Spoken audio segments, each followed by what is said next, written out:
Alright guys, in this video मैं आपसे बात करने वाला हूँ कुछ छोटी छोटी बातें जिसको कि मैं कहता हूँ अपना स्मॉल टॉक सेक्शन। एक वीडियो मैंने पहले भी स्मॉल टॉक्स इस तरह के बनाए थे, कुछ फिल्मों के बारे में उसमें मैंने बात की थी। इस वीडियो में भी मैं कुछ बातें करूँगा, कुछ खबरें शेयर करूँगा, तो bear with me. So as you know कि जैसे मुझे कुछ लोग जानते हैं कि ये ऐसी वीडियो बनाता है, तो मैंने कई बार आपसे बताया है कि मेरे कुछ दोस्त भी हैं जो पर्सनली कभी मिलते हैं तो मुझसे बात करते हैं। तो ये जो इन्फॉर्मेशन है, ये जो खबर है, ये छावा फिल्म के लिए है जो मैं आपसे शेयर करूंगा, क्योंकि इसके पहले मैंने इसको लेकर के कोई वीडियो नहीं बनाया है। छावा को लेकर के कोई बात नहीं हुई है।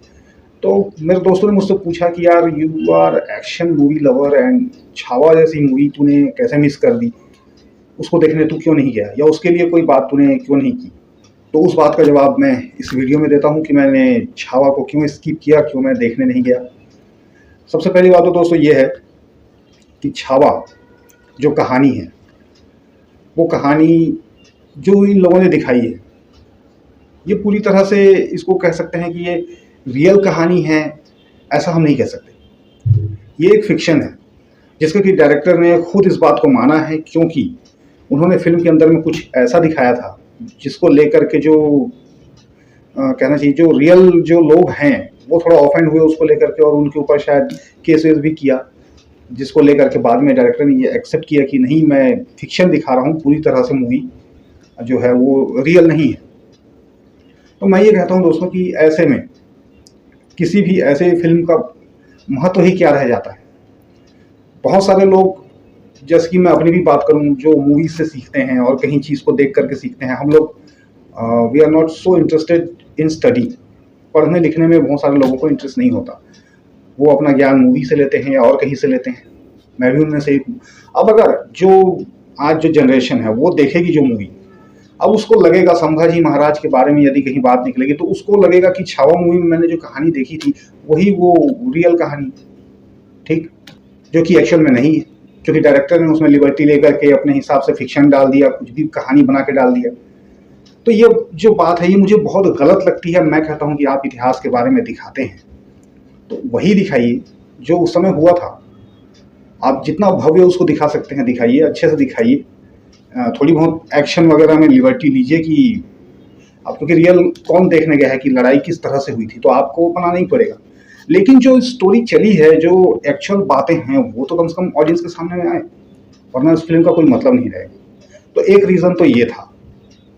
दूसरा रीज़न जो मैं शेयर करूँगा, तो जो छावा में जो हीरो है विकी कौशल, ये हीरो मुझे पहले जब उड़ी में मैंने इसको देखा था तो ये मुझे सही लगा था। मुझे लगा था कि ये सही ढंग से इसको फिल्में मिलें तो अच्छा चलेगा, अच्छा जाएगा। बट कहते हैं ना कि हरकत जो होती है एक चीज़, इसकी एक हरकत मैंने देखी तो उससे वो मैं थोड़ा सा इसको फिर इस तरह की कहानी से, इस तरह के महान लोगों के किरदार से कनेक्ट नहीं कर पाता। एक वीडियो मैंने कहीं देखा था, किसी फिल्मी पार्टी का था, आई थिंक करण जौहर के यहाँ का पार्टी था या क्या था पता नहीं, किसी घर का था या ऐसा कुछ। उसमें वहाँ सारे के सारे जो सेलिब्रिटीज़ हैं वो माल फूंक करके पड़े हुए थे, और जब इसके तरफ, इस भाई की तरफ कैमरा गया तो ये भाई साहब वहाँ उसमें ऐसे करके नाक को करते हुए दिखाई दे रहे थे। तो जो उरी में जो इसकी इमेज बनी थी एक अच्छे फौजी की, वो वहीं धुल गई। तो जिसको मैं ऐसे फौजी के रूप में अब नहीं देख पाऊंगा, तो उसको संभाजी महाराज जैसे भव्य और विराट किरदार के लिए मैं कैसे एक्सेप्ट कर सकता हूँ। I can't accept. हो सकता है मेकर्स को ना मालूम हो सकता है ऑडियंस भूल गई हो, बट कुछ लोग होते हैं जिनको याद रहता है। तो भाई संभाजी महाराज, शिवाजी महाराज, इन लोगों के लिए मैं ऐसे किरदार, वैसे तो कोई है नहीं, किसी का कैरेक्टर मुझे नहीं लगता कि इस तरह का होगा जो इनके साथ जाए, लेकिन फिर भी थोड़ा तो सोचना चाहिए। तो वो चीज़ भी इन लोगों ने नहीं सोची। अब चलो जो भी हुआ मुझे नहीं जमा, मैंने इसीलिए इस फिल्म को स्किप किया। तो ये था एक सिंपल सा रीज़न जो मैं आप लोग जानना चाहते थे, तो देख लेना भाई वीडियो। दूसरी खबर दोस्तों है जॉन इब्राहिम को लेकर के। जॉन इब्राहिम की एक फिल्म आ रही जिसका नाम है डिप्लोमेट, और डिप्लोमेट के आने से पहले जॉन इब्राहिम ने एक बयान दिया है बॉलीवुड को लेकर के, आप लोग को भी मालूम होगा। मैं वीडियो क्योंकि बहुत बाद में बनाता हूँ, मुझे जब तक पूरी तरह से पुख्ता नहीं लगता कोई खबर ना, तो मैं तब तक आपसे शेयर नहीं करता, भले वो खबर रिपीट हो रही हो। कोई कहीं से लेता है तो ही कहीं देता है, तो इसलिए पुख्ता करने की कोशिश पहले रहती है। तो उन्होंने भी एक बयान दिया है कि जो बॉलीवुड है वो पहले की तरह नहीं है। अब वो पहले की तरह नहीं रहा। मतलब यहाँ पर अब कहना चाहिए, वो कह रहे थे कि सेक्युलर भी नहीं रहा पहले की तरह। काफ़ी चीज़ें बदल गई हैं, प्रोपोगेंडाज बहुत ज़्यादा चल रहे हैं, जो कि बिल्कुल सही बात है। अब जॉन की चूंकि फिल्म आने वाली है तो उन्होंने हो सकता है कि ये बयानबाजी की हो, बट जो भी किया है जॉन अब्राहम के, मैं बिल्कुल इसमें सपोर्ट करता हूँ कि आप बिल्कुल सही कह रहे हैं सर, कि ऐसा आजकल हो रहा है और ये चीज़ फिल्म इंडस्ट्री के अंदर में नहीं होनी चाहिए। एटलीस्ट पहले की फिल्मों में ये नहीं हुआ करता था, तो भले ही कुछ लोग हों, सिर्फ फिल्में समाज का ही ना होती, कुछ तो सिखाती है, तो दो चार लोग भी सीखते रहे हों तो कम से कम प्यार तो सीखते थे, हिंदू मुस्लिम एकता तो सीखते थे पहले की फिल्मों में।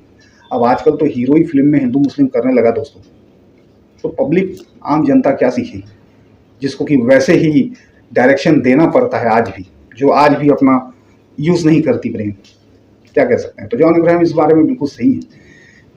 अगली बात मैं भी करूँ तो जॉन इब्राहिम की जो फिल्म आ रही है डिप्लोमेट, इसको लेकर के मेरे क्या वाइब्स हैं, तो दोस्तों इसको लेकर के मेरे वाइब्स बिल्कुल ज़ीरो हैं। क्योंकि जॉन इब्राहिम के बारे में मैं एक चीज़ और कहना चाहूँगा कि जॉन चले अक्षय की चाल और अपनी चाल ही भूल गए।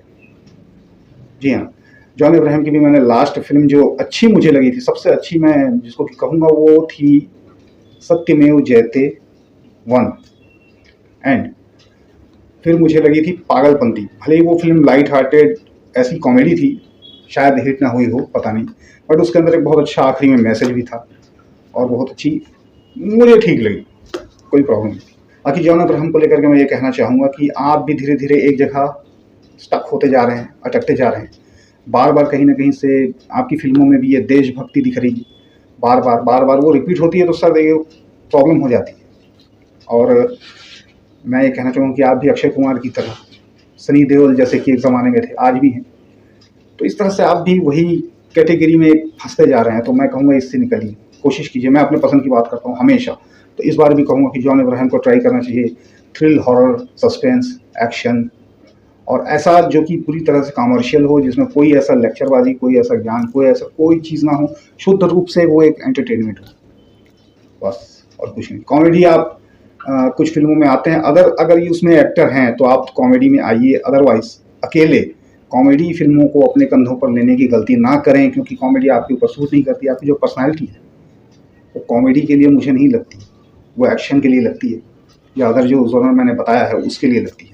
तो इस बात पर ज़रूर ध्यान दें, और मैं इंतज़ार कर रहा हूँ कोई फिल्म आपकी ऐसी आए जिसको कि फिर से देखने का मन करे। फिलहाल तो नहीं कर रहा है। अगली खबर में आते हैं दोस्तों। एक खबर और आज सुनने को मिली मुझे। IMDb करके एक साइट है, जो जानते होंगे आप लोग फिल्मों के बारे में जो रेटिंग वगैरह निकालते हैं, उसने एक लिस्ट निकाली है जिसमें कि बीजेपी की प्रोपेगेंडा फिल्मों के बारे में उसने बताया है, और पूरी की पूरी लिस्ट निकाली। उसमें कश्मीर फाइल से लेकर केरला स्टोरी तक से हर चीज़ का जिक्र किया है कि कौन कौन सी फिल्में स्पेशली प्रोपेगेंडा रही हैं। तो इसका मतलब ये है कि जो IMDb है वो भी समझता है और जानता है कि कहाँ प्रोपेगेंडा है, कहाँ पर क्या है। हालांकि ऐसी बातों को हर कोई खुल के नहीं कहता, लेकिन इस तरह से अगर बातें खुल के सामने आती हैं तो अच्छी ही बात है। लोगों को थोड़ी आंखें खोलनी चाहिए और इन चीज़ों को थोड़ा सा फोकस करके देखना ज़रूर चाहिए। अगली खबर है दोस्तों हमारी कंगना रनौत को लेकर, यानी कि कंगना दीदी की एक फाइट चल रही थी जावेद अख्तर साहब के साथ में, और उन्होंने शायद कोर्ट वगैरह में केस भी कुछ चल रहा था इन लोगों का, जिसमें कि मैंने ऐसा सुना है कि जावेद अख्तर अक्सर कोर्ट में पेश हुआ करते थे, बट कंगना दीदी कभी भी समय पर या तो जाती नहीं थी, या तो फिर ऐसी टालम टोल ढीला ढाला काम था उनका।